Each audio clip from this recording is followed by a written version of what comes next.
559 BCE, Anshan, in the Persian region. Cyrus II stood gazing out the palace window. A young chieftain, 35 years old. Before him stretched the Zagros Mountains. But it wasn't the mountains he was seeing. What was he thinking in that moment? Later historical accounts describe Cyrus harboring discontent with Median rule from early on. According to tradition, he chafed under the control of Astyages, said to be his grandfather. That subjugation, he could no longer bear it. 553 BCE, Cyrus made his choice. He gathered his generals. We will reclaim our freedom. But this was no simple decision. The Median kingdom was the superpower of its age. Astyages was known for his cruelty. Rebellion meant no mercy. Cyrus's generals could not hide their anxiety. Your Majesty, do we stand a chance? Cyrus answered. Victory is something we create. His hand moved across the map, pointing to Ecbatana. 550 BCE. The Battle of Ecbatana. Cyrus's gamble paid off. Why? Classical sources tell us that Median nobles aided Cyrus. General Harpagus, for instance. He bore a grudge against Astyages.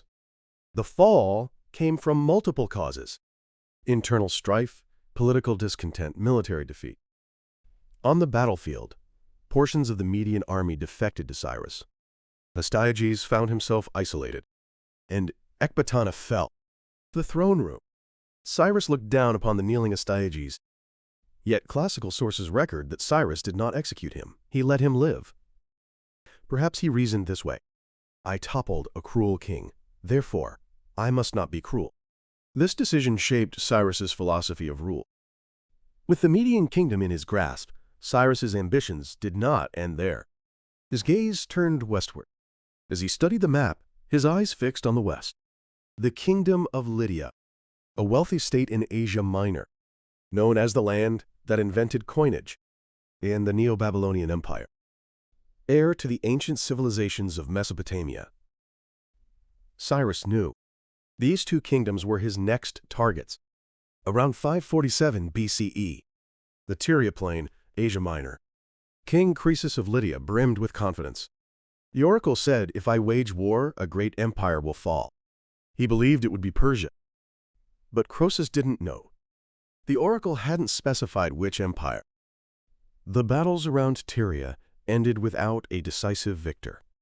Croesus decided to withdraw for winter quarters. He thought, come spring, we can fight again. But Cyrus had other ideas. Around 547 BCE winter, Cyrus's generals counseled him. Your Majesty, it's winter. We should rest the troops. Cyrus stared into the campfire. Then he answered, Croesus expects us to winter. That's precisely why we strike now. The generals exchanged glances. A winter march. It would exhaust the soldiers. Yet Cyrus's eyes held no doubt. When the enemy is unprepared, that's our greatest opportunity. He ordered his soldiers. We march on Sardis. The soldiers obeyed, though they shivered. They believed in Cyrus. Around 546 BCE, near Sardis, the Battle of Thymbra, Croesus was stunned. Why did they come in winter? His cavalry wasn't ready. And then Cyrus employed an unexpected tactic. Camels. Herodotus records that the Persians placed camels at the front, and the Lydian cavalry's horses panicked. Lydia's famed heavy cavalry. But horses detest the scent of camels. On the battlefield, the Lydian horses went wild. The cavalrymen lost control of their mounts.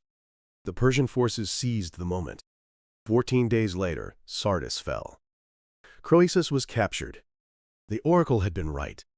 If you wage war, a great empire will fall. The empire that fell was Lydia. The treasury of Sardis.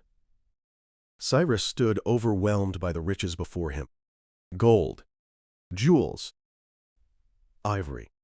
Lydia had been the wealthiest nation on earth, and now that wealth belonged to Persia. But Cyrus understood. Wealth alone doesn't build an empire. He told Croesus, I won't kill you. I want you to serve as my advisor. Croesus was astonished. A defeated king, allowed to live. For those times, it was extraordinary. Cyrus's governing philosophy. Tolerance and inclusion. This became the pillar supporting his empire. 539 BCE. Cyrus's gaze turned eastward. The Neo-Babylonian Empire. The vast empire built by Nebuchadnezzar II. But the current king, Nabonidus, was despised by his people. For years he had lived far away in desert temples. He had neglected the gods of Babylon. Cyrus saw opportunity. He commanded his generals, "We march on Babylon." Yet Babylon was impregnable. Legends spoke of walls that touched the sky, thick enough for chariots to pass each other. How could this fortress fall? Cyrus had a plan. Cyrus's plan. It involved the river. The Euphrates flowed through the heart of Babylon. The gates were sealed. But the river was open. Cyrus ordered his engineers. Divert the river. Weeks of labor. A new canal was dug, and the water level of the Euphrates dropped. Persian soldiers could now walk along the riverbed into the city. Babylon's defenders didn't notice. Why? October 12, 539 BCE. Babylon was alive with festival celebrations. Citizens danced, sang, drank wine. Later stories say they were distracted by the festival. But in reality, political circumstances and internal discontent played a role. Nabonidus had spent years in the desert, and the people's hearts had already turned away. Even when he returned to Babylon during this time, the situation hadn't changed. That night, Persian soldiers walked along the riverbed into the city. Resistance was limited. The next morning, when Babylon's citizens awoke, Persian banners flew from the walls. The fall of Babylon. Power changed hands with relatively little bloodshed. One of history's quietest conquests. Having conquered Babylon, Cyrus did something unusual for a conqueror. He respected Babylon's temples. He made offerings to Babylon's gods. And he issued the Cyrus Cylinder, a declaration inscribed on a clay cylinder. It proclaimed. It read, "All peoples have the right to worship their own gods. Captive peoples have the freedom to return home." The United Nations has sometimes called this an ancient declaration of human rights. However, recent scholarship tends to frame this less as a modern human rights declaration and more as a statement of legitimate kingship following Babylonian tradition. Still, its impact was significant. The Jews held captive in Babylon. They were freed. They were permitted to return to Jerusalem. The citizens were amazed. A conqueror sets us free? Cyrus understood. Fear cannot sustain an empire. Loyalty springs from tolerance. After Cyrus's death, his son Cambyses II conquered Egypt. And in the reign of Darius I, the Achaemenid Persian Empire reached its zenith. At its peak, its territory is often estimated at 7 to 8 million square kilometers. Population estimates vary among scholars, but it's sometimes cited as roughly 40% of the world's population at the time. An empire spanning 3 continents: Asia, Africa, Europe. On the foundation Cyrus built, humanity's first intercontinental empire was complete. Darius I was a genius of governance. How do you govern a vast empire? His answer, the satrapy system. Building on earlier governing practices, he systematized it into a formal institution. The empire divided into 20 provinces. Each province assigned a satrap, a governor. Satraps were entrusted with local administration, tax collection, maintaining order, military oversight. But Darius didn't trust them. He knew satraps might rebel. So he sent inspectors, intelligence agents called the King's Eye and the King's Ear. They monitored the satraps. Any corruption was reported immediately. And Darius built roads. The Royal Road, from Susa to Sardis, 700 kilometers. 111 postal stations were established. Horse changes. Meals provided. Rest stops. Royal messengers used this road to carry information.